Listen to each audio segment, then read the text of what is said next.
super important is that most of our ads that have gone out talk about the work that we've done, talk about the stance that we have, whether it's about securing the border, whether it's growing the economy, whether it's the work that we do on foreign policy, or obviously our staunch support of Israel and the Jewish people. You go to our website, same thing. There's an issue tab to find out where we stand and what we believe in. But yet my opponent, she doesn't really talk about the issues. What my opponent talks about is personal attacks, because it's clear that in this election, Democrats are completely on the wrong side of every issue that matters to most Americans. So instead of talking about the issues, instead of talking about the economy, crime, the border, again, foreign policy, they're sticking to personal attacks. So how effective are personal negative attacks? I know when I've heard you speak off the cuff. You're not reading from a teleprompter. You speak from the heart. I love how you speak about Israel. You are a good friend of the Jewish community, a good friend of Israel. You're there. But I spoke to some people in the Young Israel of Long Beach the other day, say, oh, they didn't realize that it's going to be a tough race out there. People don't realize that. But the fact is, though, it is a very competitive race, and the Democrats feel that they can win this seat. That's why they're pouring so much money into this race, and they're using negative attacks in order to get their goal. So I don't think that the negative attacks are working. I think that people, especially those who know me, who have watched me represent them, who have come to me for issues related that they needed help with. They know the work that I do. They know that I am always accessible. They know that I fight hard and work hard. And even when I'm home, I make sure that I go to every community event possible, because I think that's the best way to really understand what's happening. I think that a lot of the negative ads that they're putting out there, people are just tired of hearing, and some of them are muting it. And I think others are actually, she's creating more enemies by the nasty attack ads than she thinks. And what it really is in this district is it's about registration. The Democrats, there's 72,000 more Democrats registered in this district than there are Republicans. So when they're looking at the fact of trying to take this seat back, it's simply numbers. But we've shown that we have the ability to win. Back in 2022, people said this seat is impossible to win. It's been in Democrat hands for close to 30 years. But we did flip it, and we won by a little over 10,000 votes. And they also need to take a look at Nassau County as a whole.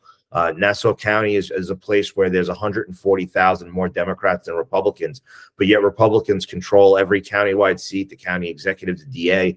We control all three towns and both cities.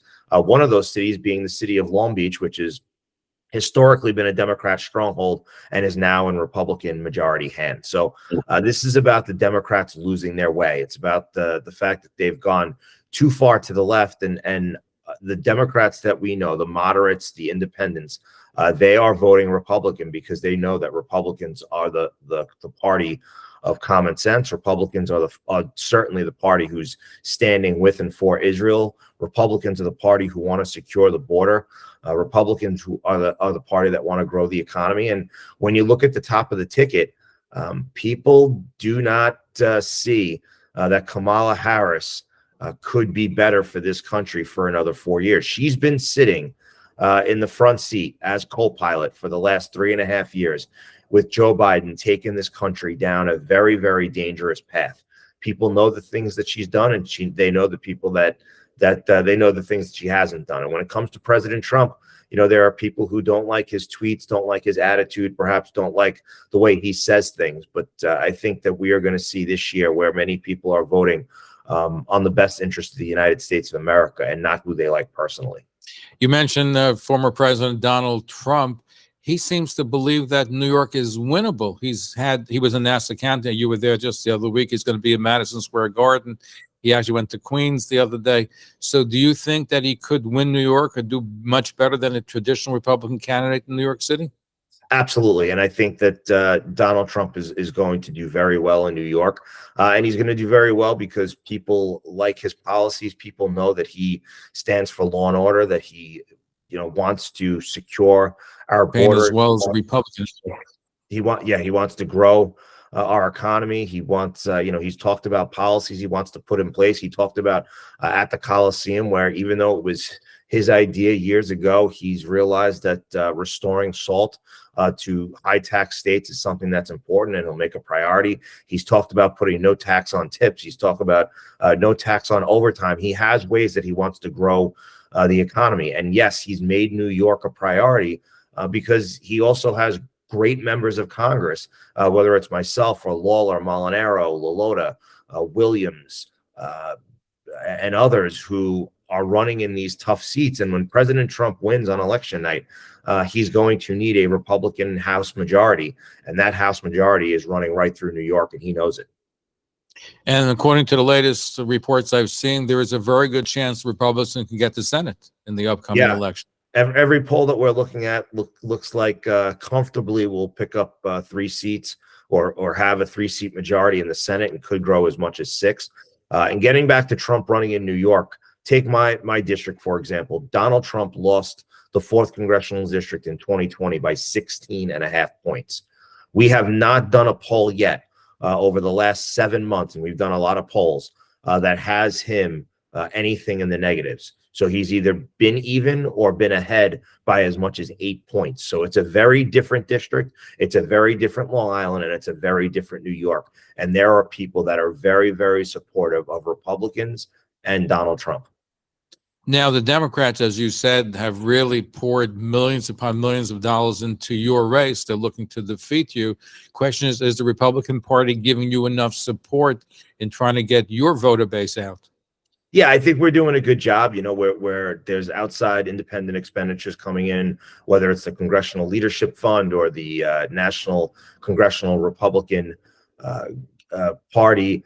They are coming and they are spending a lot of money, and we're doing our best to raise it here locally as well. The last quarter was one of the best quarters that we've had fundraising yet. So I think what's important is the last quarter, almost 50% of the money that I raised came from within the district.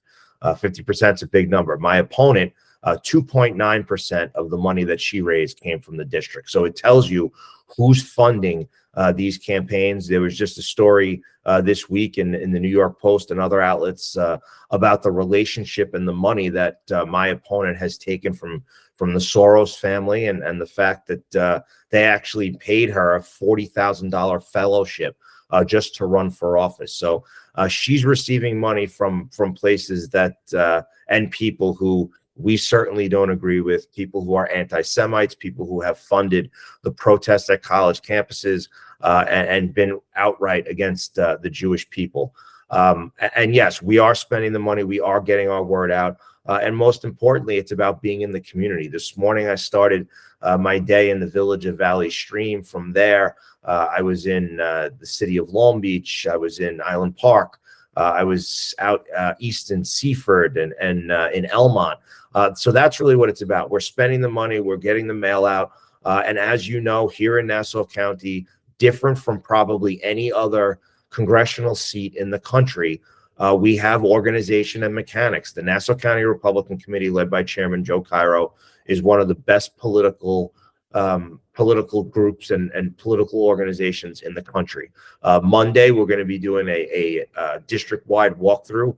Last Saturday, we knocked on 58,000 doors. This Monday, we look to knock on another 58 to 62,000 doors. So we have the troops out there. We're getting the work done. And like I said, the feeling is there. I mean, I spent a couple hours yesterday in our Franklin Square headquarters. Today, I was in our Island Park headquarters for a little while. And there are people just coming in off the street. They want signs for their lawns. They want to talk about President Trump. They want to talk about the election. I've been doing this and been part of this for a long time, and probably my whole adult life. And I never remember a feeling like there is right now out there for Republicans. Well, certainly it's going to be an interesting race. And I know that you're campaigning, running around and speaking. And like I said, I was impressed. I saw you at various locales. You speak without notes. You speak about Israel. So let's talk about Israel, because Israel is in a very precarious situation. You have, for example, the president of the United States saying, don't bomb the nuclear reactor. and don't go into Lebanon, and certainly trying to put restrictions on Israel. There's certainly bad chemistry between both President Joe Biden and Vice President Kamala Harris, and the Prime Minister snubbing him when he was in Washington.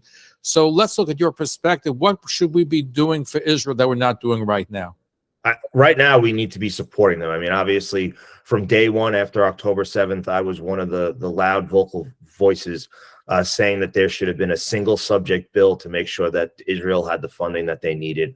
Obviously, there was a battle back and forth, and we eventually got to the funding that gave not only Israel, but Ukraine, the Indo-Pacific, and some other of our allies funding. But I think what's been most important is utilizing our ability as a majority to hold accountable the individuals who hate Israel, and utilize that majority in a few ways. First is putting legislation and resolution on the floor so that members of the House of Representatives have to use their voting card and show the American people exactly where they stand.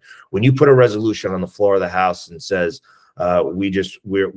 we're saying that the term from the river to the sea is anti-Semitic, and you have a group of people who are unable to vote in favor of that, that tells you where they stand. When you have individuals who are unable to vote to just on a resolution to support the state of Israel, that tells you where they stand.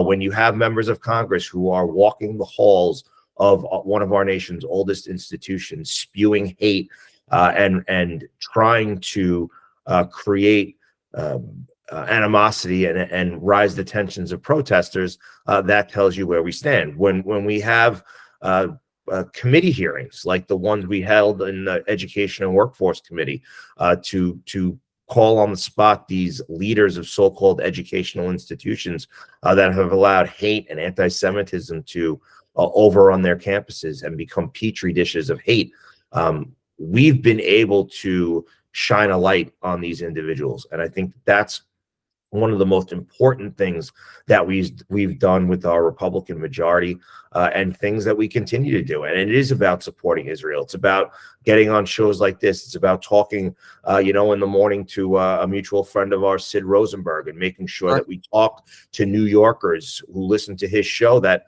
are not, perhaps are not huge supporters of Israel. But when you keep having that conversation, people realize how critically important it is for the United States of America to support Israel, because she is our greatest ally in the Middle East. And when you see these people, and I say it all the time, Democrats are the party of protesters.